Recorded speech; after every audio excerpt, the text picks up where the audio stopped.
এই যে দেখছো অ্যাডেনিয়াম গাছটা, এটাতে একসময় অনেক ফুল হয়েছিল। আর এই যে লম্বা লম্বা যে ফলগুলো দেখছো, এটা এরকম ফল পুরো গাছে ভর্তি হয়েছিল। তো সব ফলগুলো তো শুকিয়ে ফেটে গেছে।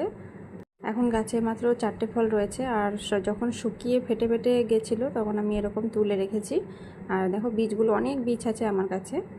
তো এগুলো আমি গুছিয়ে গুছিয়ে রেখেছি। আর ছাদের মধ্যে এই বীজগুলো ঘোরাঘুরি করছিল, হাওয়ায় উড়ে যায়।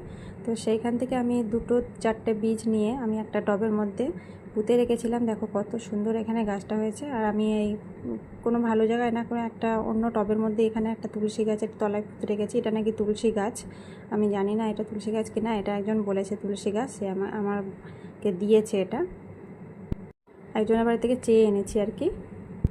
3টে অ্যাডেনিয়াম গাছ আমার এখানে হয়েছে। দেখো কত সুন্দর ছোট ছোট বেরিয়েছে। এর আগে কখনো আমি অ্যাডেনিয়াম গাছ এভাবে করিনি। এর আগেও আমার অনেক ফল হয়েছিল, মানে এই বীজগুলো হয়েছিল।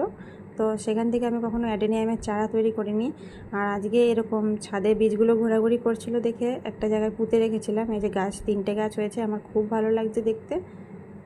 তো বাকি যে চারাগুলো আছে ওই চারাগুলো দিয়েও আমি এরকম গাছ তৈরি করব। যখন বসাবো অন্য জায়গায় তখন আমি দেখাবো ভিডিও করে। তো এখন এই গাছগুলো দেখে আমার খুবই ভালো লাগছে।